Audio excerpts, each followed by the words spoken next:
Unlock your potential today at skillbakery.com. Welcome to day 8. Yesterday we created the vector table.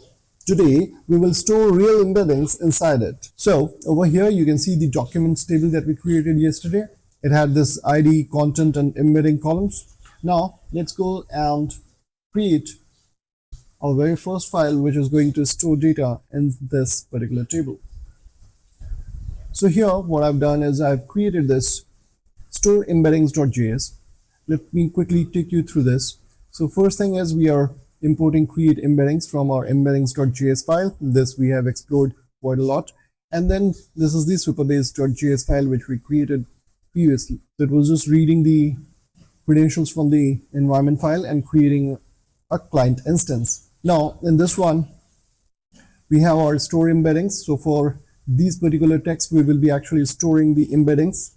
The first thing that it does is it logs message in the console like generating embeddings, and then using the create embedding method we are passing the whole text over here. The text array that we created over here is being passed, and we are getting the log over here like I created embeddings.length. And once that's done we are preparing the data for insertion. So here you can see we have the document created, and this is just mapping through the text collection that we had. So we are just assigning content and embedding. Next step is inserting in the Supabase data table. So here you can see await Supabase. The name of the table is here, documents, and inserting the documents that we have created over here. So the ID column is auto-generated, and the other two columns are basically content and embedding. That is what we have created here. And once that's done, we're simply logging this message on the console. Inserted data.length. How many rows we have inserted is getting printed over here. If there are any errors, we are simply logging them and returning then and there.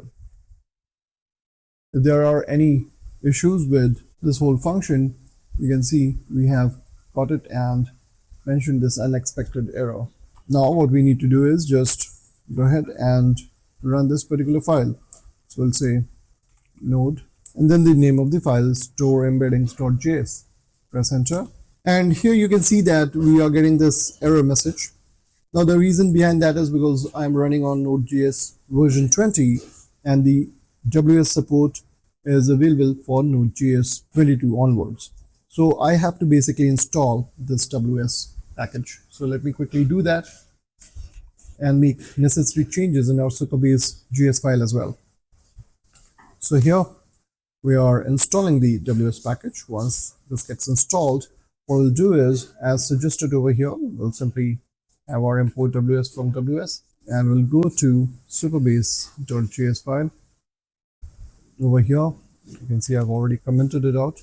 So this is there. And when we are creating our client using the create client method, we are passing the Supabase URL, Supabase publishable key, and along with that, we'll also have to provide this. So you can see I've also mentioned the comment over here required for Node.js versions less than 22. Now let's save this and go back over here, run this command now. Over here, if we go through the logs, you can see that first of all, it was able to load the environment variable successfully. And then the first thing it did, it started generating embeddings, created 5 embeddings. And then over here, it says inserting into Supabase, but here you can see that it says error inserting documents invalid path specified in request URL. So on retrying, you can see that over here it says successfully stored embeddings. So let's understand what the error was. In our environment variable, the value that I had for Supabase URL was configured incorrectly. So if I take you over here, reload this particular web page, here we should be able to see all these records that we just inserted. Now, the error was when I copied this particular URL, I also appended version number. So all you needed to do was just copy this particular thing and insert it in the environment file. And I had a different URL altogether, like v1/rest. And that was the error that was preventing me from inserting records in the Supabase table that we created. And now that has been resolved, and you can see we have successfully inserted the records or embeddings that we generated. Tomorrow, we'll learn about semantic search, how to find the most relevant documents using meaning instead of keywords. See you on day 9. If you find the video helpful, don't forget to like and subscribe.